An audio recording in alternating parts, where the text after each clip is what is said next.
Let's start with a number so big it feels fake, like the calorie count on a Cheesecake Factory menu. Right now, as of late 2025, the world's billionaires collectively hold something in the neighborhood of $14 trillion. That's a 1-4, with 12 zeros after it. It's a number so vast your brain just kind of gives up and pictures a cartoon duck swimming in a vault of gold coins. It's more than the entire economies of Germany, Japan, and the United Kingdom combined. Thinking about that much money is like trying to imagine a new color. It just doesn't compute for most of us, whose biggest financial decision this week was whether to spring for guacamole. So, what happens if we take 90% of that staggering pile of cash? Well, a quick bit of math, and trust me, it's the only quick thing about this topic, tells us we'd be looking at roughly $12.6 trillion.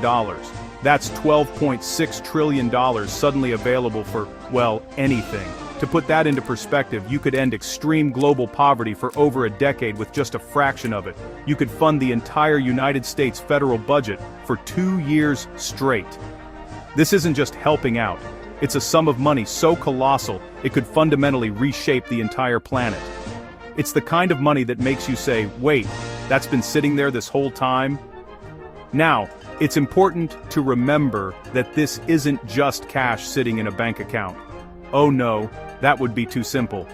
A billionaire's wealth is a complex tangled web of stocks, real estate, art, intellectual property, and bizarrely expensive yachts that look like they belong to a James Bond villain. So, taking 90% isn't as simple as a bank transfer. It's more like trying to take 90% of a half-baked lasagna. You're going to make an enormous mess, and some parts will be gooey, while others are still frozen solid. The logistics are a nightmare, but the sheer scale of the potential funds is mind-boggling. And what about the billionaires themselves? Don't worry, they'll be fine. After giving away 90%, they'd still be left with 10% of their fortunes. The person with $100 billion would still have a cool $10 billion. The poorest billionaire with just $1 billion would be left with $100 million. They would still be fantastically, absurdly wealthy. They would go from being can buy a private island rich to being can buy a slightly smaller but still very nice, private island rich.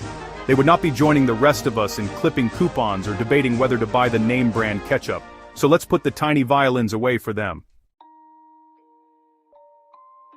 So, how would this even work? Forcing billionaires to give away their wealth isn't something you can do with a strongly worded email. This would require a massive, globally coordinated policy, probably in the form of a one-time wealth tax of 90% on assets over $1 billion. Think of it as the world's most aggressive estate sale, but for people who are still very much alive and very much in possession of excellent lawyers. Governments would have to create an international body to assess, liquidate, and collect these assets. This would be an unprecedented act of global cooperation, which, given how we handle climate change, feels about as likely as a cat winning a spelling bee. The process of giving away is the tricky part. You can't just sell off trillions of dollars in stocks all at once without crashing the global stock market into oblivion. It would be like trying to drain a swimming pool with a fire hose pointed right back into it. The value of those very assets would plummet, meaning the 90% you're trying to collect would shrink faster than your patience during a corporate team-building exercise. A more careful approach would be needed, maybe transferring shares to a global sovereign wealth fund over time, which could then manage the assets and distribute the dividends as a steady stream of income for public projects. And who gets to decide where the money goes? This is where it gets really messy. Do you give it to existing governments, some of whom have a track record with money that makes a gambling addict look responsible? Or do you create a new, independent global trust, governed by a board of experts, ethicists, and community leaders? This sounds great, until you realize that creating a committee to spend $12.6 trillion would result in meetings so long and boring, they could be classified as a form of torture. The arguments over funding priorities would make family holiday dinners look like a peaceful meditation retreat. Ultimately, the enforcement would be a colossal challenge. Billionaires are not exactly known for sitting back and saying, "Oh, all right then, take my money." They have the resources to move their assets to non-compliant tax havens, tie up the process in legal battles for decades, or even renounce their citizenship and move to a newly founded libertarian paradise on a floating seastead. This policy would need to have real teeth, with severe penalties and no loopholes. It would have to be an ironclad global agreement, which is currently about as real as a unicorn that pays its taxes. It would be a bureaucratic and logistical mountain to climb. Alright, let's assume we've solved the impossible and the money is in the bank. What do we buy? The shopping list for humanity is pretty long. First up, we could tackle the big depressing problems. Think universal access to clean water, eradicating preventable diseases, like malaria and tuberculosis, and ending extreme hunger. These aren't moonshots, we have the technology and the methods. What's been missing is the political will and, you guessed it, the money. With a slice of that $12.6 trillion, we could make generational progress on these issues, saving millions of lives and dramatically improving the well-being of the world's most vulnerable populations. Next, we could invest in the future. Imagine fully funding a global green energy transition. We're talking massive solar farms in every desert, wind turbines lining every coast, and a smart grid to connect it all.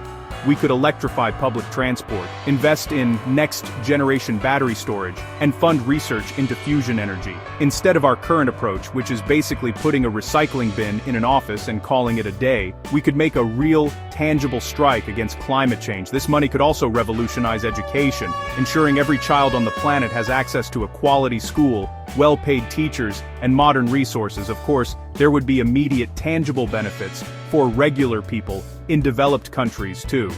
You could wipe out all student loan debt in the United States several times over. You could build high-quality, affordable public housing on a scale not seen in generations, effectively ending homelessness. You could create universal free healthcare systems in countries that don't have them, or bolster the ones that are struggling.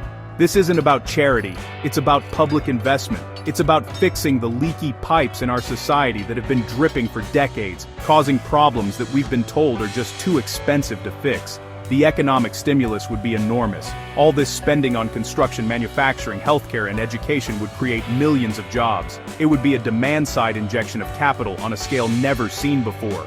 Instead of trickling down from the top, wealth would be blasted into the foundations of the economy from a fire hose. Of course, this carries a huge risk of inflation if not managed carefully. Suddenly creating that much demand for goods and services could cause prices to skyrocket. So, it's not just about spending the money, but spending it wisely and gradually to build capacity without overheating the entire global economy. So, what would the world look like after this great redistribution? The reaction from the billionaires would be, to put it mildly, not positive. They would likely use their immense influence, media ownership, and lobbying power to fight this tooth and nail, framing it as theft, tyranny, and the end of free market capitalism. They would argue that their wealth is what drives innovation and job creation, and taking it away would stifle progress. They might threaten to shut down their companies, move their capital, and essentially take their ball and go home, potentially causing massive economic disruption in the short term. It would be an all-out war of public opinion.